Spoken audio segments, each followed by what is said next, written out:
Well, good morning again. Welcome back to our memory verses that we have been practicing. I do hope that you're keeping up with them. Just a word of encouragement. I know it's difficult.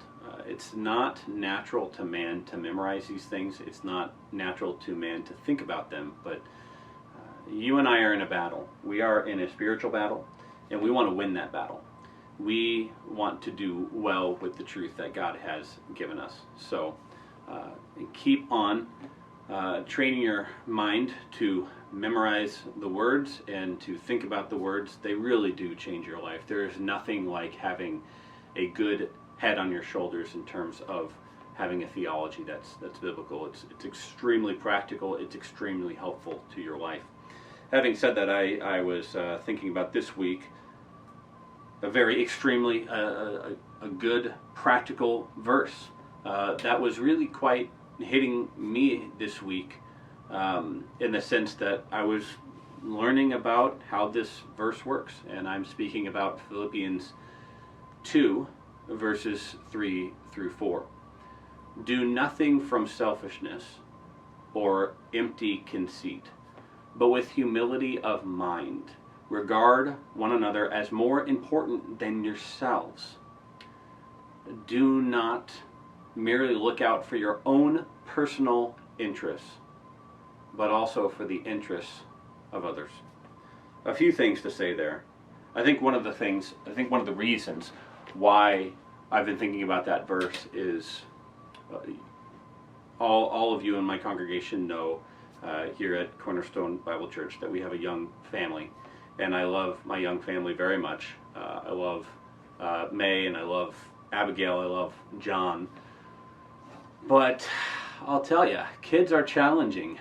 You cannot look out for your own personal interests, or merely so, the text actually says. The text actually does not encourage you to not look out for your own personal interests. It rather encourages you to look out for others' interests more than your own. So the Bible does not teach you to repudiate all self-interest, because of course that would be sort of a disaster, right? If you're not taking care of yourself, if you're not looking for a job, but so on. But anyway, the reason why I bring that up is because I have really been learning about how to consider their needs before mine.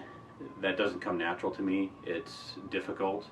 It in some ways it ruins my schedule when I want to do something, and you know, maybe John brings up a book, or Abigail wants to go for a bike ride, or you know, May wants to do something. Typically May and I are being run by the kids, so we get along pretty well, obviously, but the kids are a challenge, and that makes sense because they are sinners. So I've really been learning about how to consider their needs above mine. I don't want to be selfish. I want to be selfless. I don't want to do things from empty conceit, but I really want to consider other people before myself. And that, to me, the closest people to me are my family. And that's who I can really exemplify that to. So it's my prayer, as you continue to look at these texts and think about these texts, that you would learn how to do the same. And if, on a final note, you'll notice that the last part of that, your own personal interests. There are 3 qualifying words that are connected to interest. Your own personal.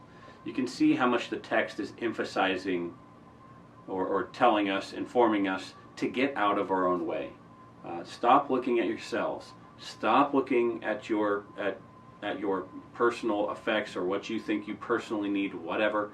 And they're not your own. You know, everything that we have is from God, and I think it's important to remember that.